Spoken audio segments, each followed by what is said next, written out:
Are you Jewish? In most countries, that question has no legal meaning. Your religion does not determine your right to live somewhere. Your ancestry does not decide your citizenship.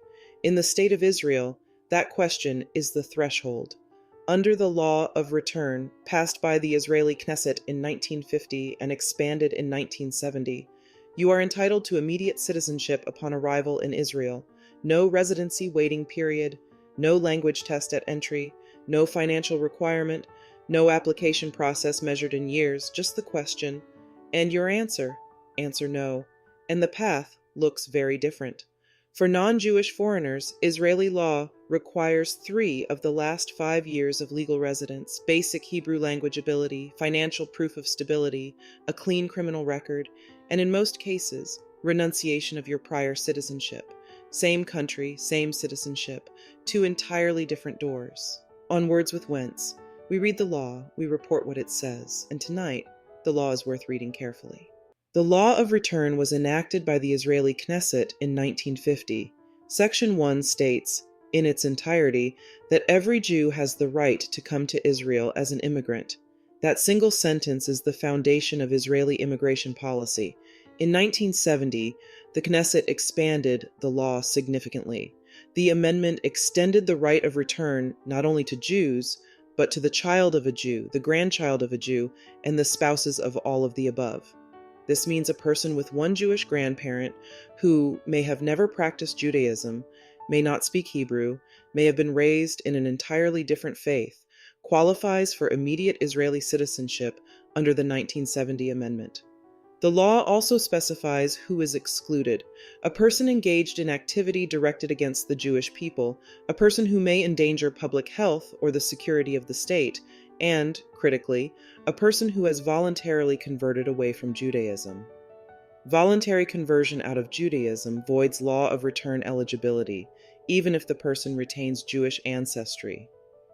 The law is documented. The Knesset record is public. The citations are in the description of this video. Here's where the law becomes complicated.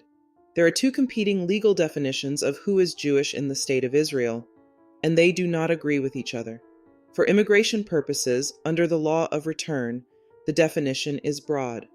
Jewish mother or Jewish father, any Jewish grandparent, converts abroad under any denomination, Reform, Conservative, or Orthodox, spouses of all of the above.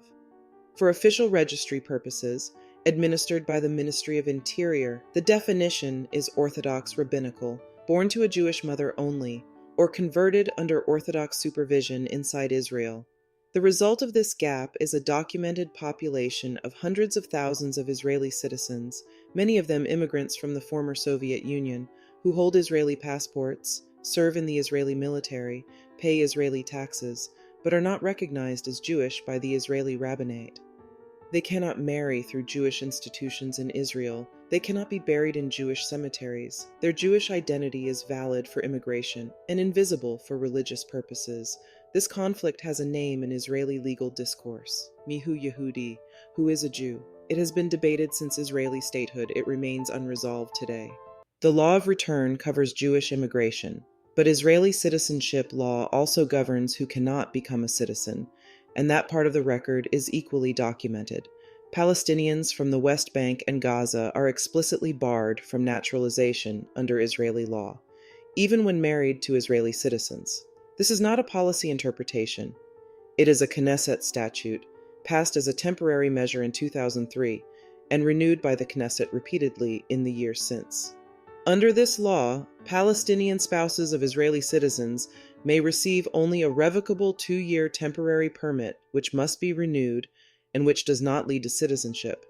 In East Jerusalem, which Israel administered after 1967, the documented record shows that only approximately 5% of Palestinian residents have obtained Israeli citizenship in the decades since. More than 14,000 Palestinians have had their Jerusalem residency rights revoked during that period. The law treats Jewish immigration and Palestinian residency under entirely different legal frameworks. That is not an editorial observation. That is what the statutes say. The legal landscape shifted again in December 2025.